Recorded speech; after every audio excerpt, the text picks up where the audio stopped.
மூன்றாம் தேதியிலே மும்மணி நேரத்திலே 3 எழுத்து பெயர் கொண்ட இயேசுநாதர் சிலுவையில் மொழிந்த 3வது வார்த்தையை பேச வாய்ப்பளித்தமைக்கு நன்றி என்ற 3 எழுத்தை கூறி தொடர்கின்றேன். ஒரு நபர் இறந்துவிட்டார் என்ற செய்தியை ஒருவர் கூறும்போது நாம் அவரிடம் பிள்ளைகளுக்கு திருமணம் ஆகிவிட்டதா, பிள்ளைகள் வளர்ந்து விட்டார்களா என்று கேட்பது வழக்கம். ஆனால் இப்போ உலகில் வாழ்ந்து விண்ணுலகம் செல்ல தயாரான இயேசு கிறிஸ்து தான் செய்ய தவறிய கடமைகள் ஏதாவது உண்டா என்று சிந்தித்து பார்க்கின்றார். சிலுவையின் முன்னின்று கண்ணீர் வடித்து கதறும் தாயை காண்கின்றார். அந்நேரம் அவர் தாயை பார்த்து, ஸ்திரீயே, அதோ உன் மகன். சீஷனாகி யோவானை நோக்கி, அதோ உன் தாய் என்று கூறி அவருக்கு ஒரு உறவை ஏற்படுத்தி கொடுத்தார்.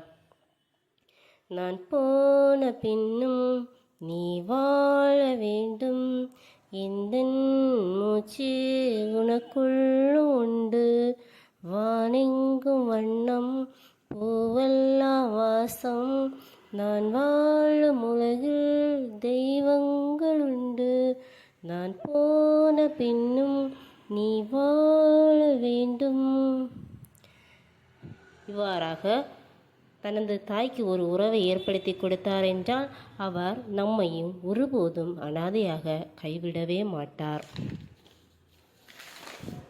மார்க்கு நற்செய்தி நூல் 7ஆம் அதிகாரத்தில் இயேசு வேதபாரகர் மற்றும் பரிசேயரை பார்த்து, உன் தகப்பனையும் உன் தாயையும் கனம் பண்ணுவாயாக என்றும், தகப்பனையாவது தாயையாவது நிந்திக்கிறவன் கொல்லப்பட வேண்டும் என்று மோசே சொல்லியிருக்கிறாரே, ஆனால் நீங்களோ தகப்பனையும் தாயையும் கவனிப்பதற்கு பதிலாக குர்பான் என்ற காணிக்கையை செலுத்தினால் கடமை தீர்ந்தது என்று கூறி உங்கள் பாரம்பரியத்தையே வளர்க்கிறீர்கள் என்று இயேசு ஆதங்கத்தை வெளிப்படுத்தி தனது சிலுவை பாடுகளின் வழியே, ஸ்திரீயே, அதோ உன் மகன், சீஷனே, அதோ உன் தாய் என்ற வார்த்தையை கூறி பெற்றோரை பராமரித்து பாதுகாக்கும் மேன்மையை சுட்டிக்காட்டி வேதபாரகர் மற்றும் பரிசேயரின் பாரம்பரியத்தை உடைத்தெறிந்தார்.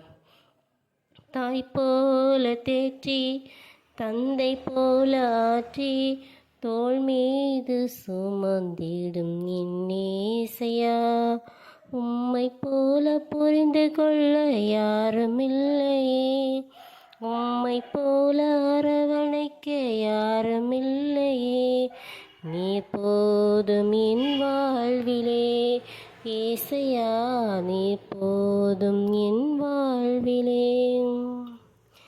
1 தீமோத்தேயு 5ஆம் அதிகாரத்தில் பெற்றோர் செய்த நன்மைகளுக்கு பதில் நன்மை செய்வது நன்மையும் தேவனுக்கு பிரியமாயிருக்கிறது என்று பவுலடியார் குறிப்பிடுகிறார்.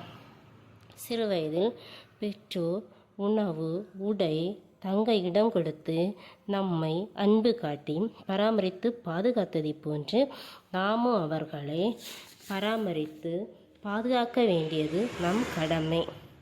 எனவே இன்றும் நன்றி மறவாத நல்ல உள்ளம் கொண்டவர்களாய் நமது கடமையை செய்து பெற்றோரை பராமரிப்போம்.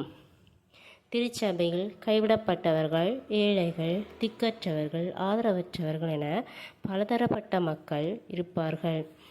இவர்களுக்கு தகுந்த பாதுகாப்பு மற்றும் தேவையான உதவிகள் செய்து கொடுத்து சமூகத்தில் சிறப்பாய் வாழ வைக்க வேண்டியது நம் ஒவ்வொருவரின் கடமை என்று குடும்பத்தை நேசிக்கும் இறைமைந்தனான இயேசுவின் வழியை நாம் பின்பற்றி திருச்சபை மக்கள் அனைவரும் நம் குடும்பத்தினர் என்ற மனப்பான்மையை வளர்த்து பிறருக்கு உதவும் குணம் படைத்து இப்போ உலகில் கிறிஸ்துவின் பிம்பத்தை கொண்டவர்களாய் வாழ்வாங்கு வாழ்வோம்.